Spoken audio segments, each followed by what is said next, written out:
to literally, I think since February 2025, I joined, I actually started my art business and got serious about producing art, doing my prints, and I wanted to share with you some of my reflections since doing that. So I'll just wait for people to come on. They're probably driving home from work, or like me, picking up my husband from work. That's interesting. That's one of my reflections actually as an artist. What's really cool about working from home and being an artist and having a studio at home is that once you drive away from there, that's actually like your workplace. So it's really what I found really beneficial. Hang on, I'm just setting the settings up. What I found really good about creating an art space is, really setting up my studio and making sure that it was literally looking like me and had my kind of stamp on it. So every time I walk into the studio, I actually feel good about it. And it's not just a converted bedroom into a studio / study / everything room. It's got like a setup for me in particular. It's got it's got a whiteboard, the business side of the art, and it's got like part of me there, which is like some of my cards, some of my art up. And and I guess what I found is having a setup is really beneficial, and that setup with that in mind, just like knowing that once I actually set it all up, I actually at the same time have to have my light on.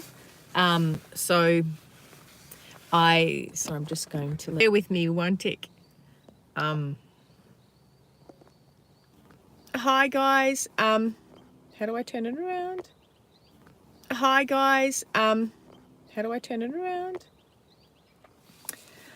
So yeah, some of my reflections are that having that art space, having that place to put your art, and like creating like a space that you really love and feels comfortable. So I've got a couch in my studio. I've also got my dog in my studio that always helps me feel good. And I usually set up music, just playing in the background, kind of like instrumental music. And along with that, I have what I'm going to work on my desk, with the light all set up and ready to go with my phone charged. And then what I do as well is I actually get all my materials out, like my oils, and just make sure they're there. And then I start painting. But what I've noticed, hey there, thanks for joining. Just sharing a little bit of my art journey since going full-time artist since February, and some of my key learnings. So hello, welcome to the chat. Hope you're having a good Thursday.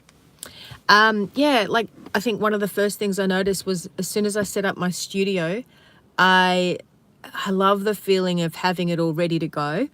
The second thing is separating like days of the week that I'll work on to actually do my business side of the art. And thirdly, I feel like the key is to actually have goals and set up goals. And a group that I'm a part of, I've been a part of them, Art for the Heart, twice, Permission to Paint. And they're a beautiful peer group of artists that, like me, are, having art as their full-time gig or their part-time gig or their side hustle, whatever it is. They're all different artists. They share in this community group, and it's Ros Gavay, and it's fantastic.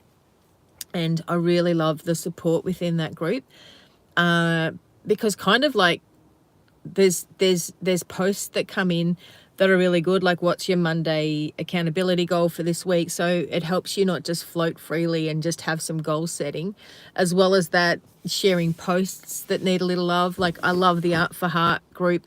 I really love the peer group in there. So like I love that, people share in that group really vulnerably, and Ros is really gentle with all of us. at the different stages that we're at. And I found that through that, I've met such kind people, such kind artists, and kind of sharing the journey. So you don't feel alone, and you don't feel like you're plugging away in a room within your house and no one can see you. And that's the weirdest thing. I feel like the weirdest thing was getting set up for when hang on, I'm just changing.